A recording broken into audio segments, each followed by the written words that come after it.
Masa kampanye dalam rangka pemilu tahun 2024 telah dimulai. Keberadaan bendesa adat di Bali sebagai pengayom masyarakat diharapkan dapat bersikap netral selama tahun politik.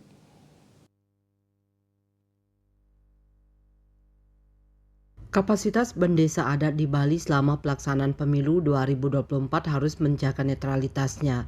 Berdasarkan peraturan yang ada bahwa bendesa adat diatur oleh peraturan daerah Provinsi Bali, yang mana seorang bendesa adat secara lembaga harus bisa mengayomi seluruh masyarakat di desa adat. Maka dari itu, seorang bendesa adat tidak boleh memihak kepada salah satu partai politik.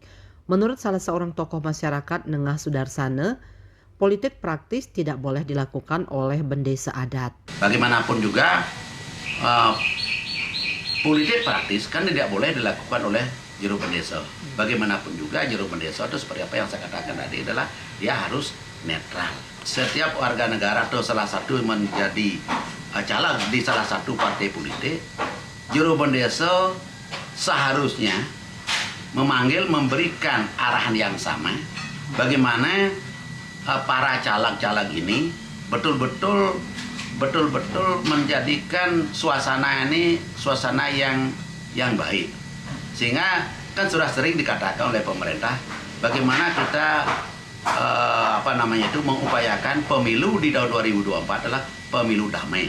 Damai dalam tanda kutip, bagaimana juru bendesa memberikan arahan kepada para kandidat untuk nantinya setelah akhir daripada tahun politik yaitu tanggal 14 Februari 2024 kembalilah menjadi warga yang baik. Disebutkan bahwa bendesa adat memiliki kewenangan untuk memanggil para kandidat legislatif untuk bersama-sama dapat mewujudkan pemilu 2024 yang damai dan bermartabat. Pihaknya juga berharap pada petugas pemilu, baik KPU dan Bawaslu, agar bersifat netral dengan mentaati semua peraturan yang berlaku, sehingga ajang pemilu 2024 berlangsung dengan aman dan kondusif. Jangan sampai pesta demokrasi 5 tahunan ini justru memecah belah masyarakat yang nantinya berdampak buruk terhadap pariwisata Bali. Andika, Bali TV.